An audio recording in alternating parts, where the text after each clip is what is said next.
ఆంధ్రప్రదేశ్లో పోలీసుల యాక్షన్ దెబ్బకి వైఎస్ఆర్ కాంగ్రెస్ పార్టీ సీనియర్ నాయకులైనటువంటి పేర్ని నాని దిగొచ్చారని ఆయన పోలీస్ స్టేషన్కి వెళ్ళి వివరణ ఇచ్చేటువంటి ప్రయత్నం చేశారన్నట్లుగా కొన్ని వార్తలు వస్తున్న నేపథ్యంలో ఈ అంశం మీద మనం పూర్తి స్థాయిలో విశ్లేషణ చేసుకుందాం. ప్రస్తుతం మనతో పాటున్నారు ప్రముఖ రాజకీయ విశ్లేషకులు కృష్ణకుమారి గారు. మేడంతో మాట్లాడదాం.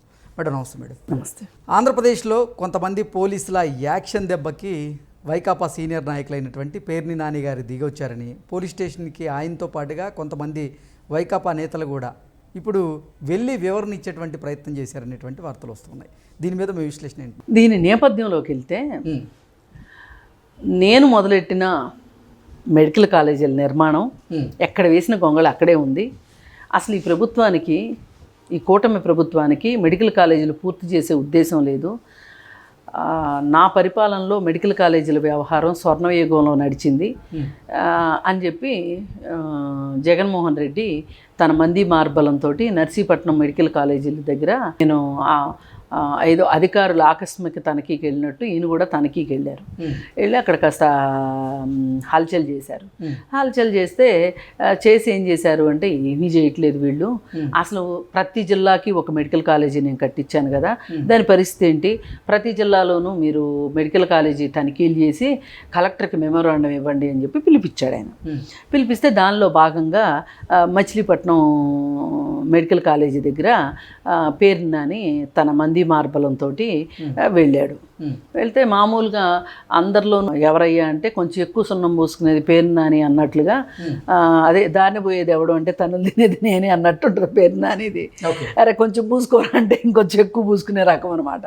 ఈయన ఏదో ఒక ముఖ్య నాయకులు ఒక 10 మందో 15 మందో వెళ్ళి తనిఖీకి వెళ్ళి ఇక అటు నుంచి అటే ఒక మెమోరాండం రాసుకుని కలెక్టర్కి ఇవ్వటం పోయి ఓ 400 మంది కలిసి ఆ కాలేజీ మీద పడ్డారు వెళ్ళి.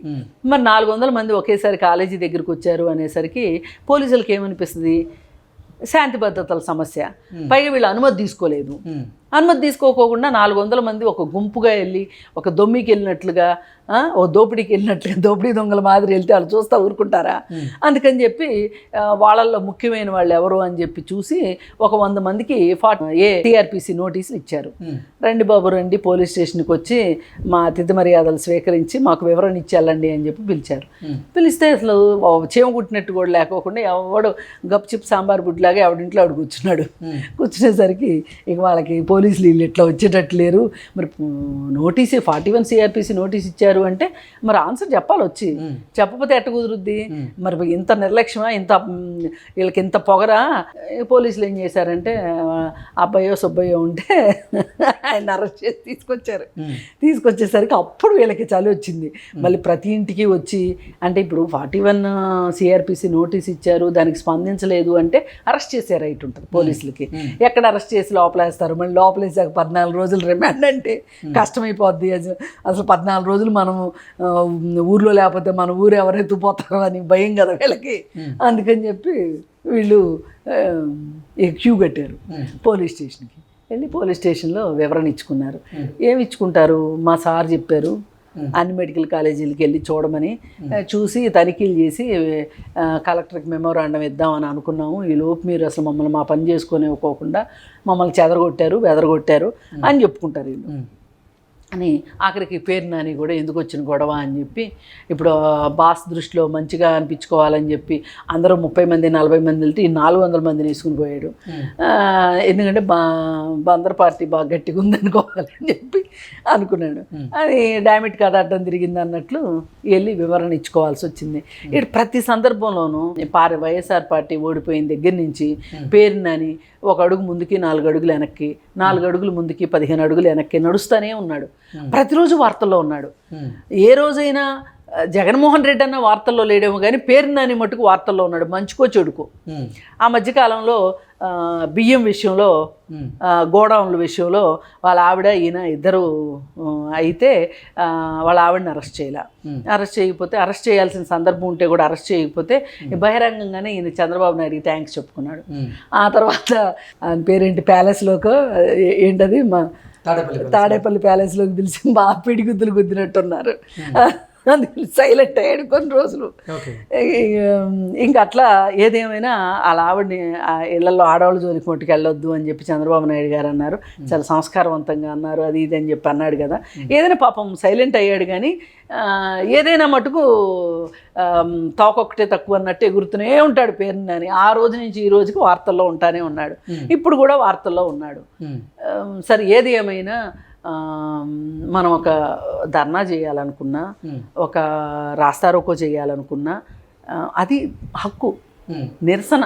అంటే ఇప్పుడు పోలీసులు 100 మందికి పైగా సిఆర్పిసి 41A కింద నోటీసులు ఇచ్చారు. 100 మంది కూడా పోలీస్ స్టేషన్ క్యూ కడుతున్నారు. అంతేగా మరి వెళ్ళాల్సిందే, లేకపోతే అరెస్ట్ చేస్తారు. పేరు నాని గారు వెళ్ళి వివరణ ఇచ్చారా? వెళ్ళారుగా, ఆయన కూడా వెళ్ళి ఇచ్చాడు. ఇప్పుడు దానిలో రాస్తారండి 10 రోజుల లోపల వచ్చి మీరు మీ వివరణ ఇచ్చుకోండి అంటారు. ఈ వివరణతోటి వాళ్ళు సంతృప్తి చెందితేనేమో ఏమీ లేదు, లేదు అంటే ఎఫ్ఐఆర్ చేస్తారు. ఇప్పుడు ఒక అధికారితో దురుసుగా ప్రవర్తించారనేటువంటి వార్త చూసాం కదా. ఎవరు పేరునని? అదే చెప్తున్నా, ఆయన నిత్యం వార్తల్లో ఉంటున్నాడు. అందుకే ఇప్పుడు జగన్మోహన్ రెడ్డి కంటే ఈయన వార్త, ఆయన వెళ్ళి ప్యాలెస్ లో కూర్చుంటున్నాడు కానీ బెంగళూరు ప్యాలెస్ లో, ఎలహంక ప్యాలెస్ లో ఈయన మటుకు రోజు వార్తల్లో ఉంటున్నాడు. ఎందుకంటే ఈయన దృష్టిలో పడాలి అని. మళ్ళీ మధ్యలోనేమో ఎక్కడో మనసు చెప్తుంది ఆయనకి, మా ఆవిడ జైలుకి వెళ్ళకోకుండా కాపాడాడు కాబట్టి చంద్రబాబు నాయుడు గారిని కూడా 2 పొగడతలు వేయాలి అని అనుకుంటున్నాడు. వేస్తేనే మనసేమో పొగడమని చెప్తుంది, పొగిడిన తర్వాతే మొటికేలు పడుతున్నాయి. ఏం చేస్తాడు పాపం చెప్పండి ఆయనైనా. ఇవాళ వైఎస్ఆర్ పార్టీ వాళ్ళ పరిస్థితి, అందరి పరిస్థితి ఇట్లాగే ఉంది. ముందు నువ్వు వెనక్గోయేలాగా ఉంది వాళ్ళ పరిస్థితి. వాళ్ళ నాయకుడు యొక్క కార్యాచరణ ఏంటో వాళ్ళకి అర్థం కావట్లా. ముందు తీసుకెళ్తాడో అర్థం కావట్లా, వెనక్కి తీసుకెళ్తాడో అర్థం కావట్లా. ఆయన రక్షించుకుంటాడో లేదో తెలియట్లేదు, ఆయన రక్షణ కోసమే ఉన్నాడో లేదా మన కూడా రక్షించడానికి ఉన్నాడో కూడా తెలియట్లే వీళ్ళకి పాపం. ఏదైనా ఇవాళ ఒక పోలీస్ అధికారితో ఆయన మాట్లాడుతూ ఏం చేస్తారు, అరెస్ట్ చేస్తారా, పంపిస్తారా, చంపేస్తారా అంతేగా అంటూ ధీమా వ్యక్తం చేసిన పేరు నాని గారు ఇప్పుడు ఆ ధీమా ఏమైందంట? ఇప్పుడు కూడా ఆయన అదే ధీమా చూపిస్తున్నాడు. ఇప్పుడు కొంతమంది కాగితం పుల్లు అంటారు వాళ్ళని, వాళ్ళు ఎప్పుడు స్టేట్మెంట్లే ఇస్తుంటారు, కార్యరంగంలోకి దిగరు. అట్లాగే ఈయన కూడా కాగితం పుల్ టైప్ అనమాట, అరుస్తుంటాడు. అంటే ఆయన ఉనికి ఇప్పుడు ఇవాళ ఉనికే ఒక ప్రశ్నార్థకం అయిపోతున్న ఈ రోజు వైసీపీ పార్టీకి.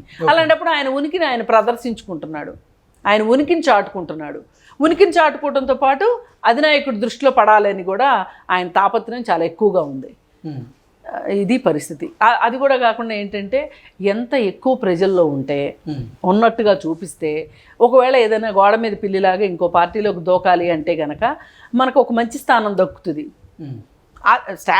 రాజకీయాలు అంటేనే ఒక వ్యూహాత్మకమైన విషయము తప్పితే అక్కడ ఆత్మ లేదు పరమాత్మ లేదు అన్నట్లు తయారైనాయి రాజకీయాలు. Okay madam, thank you.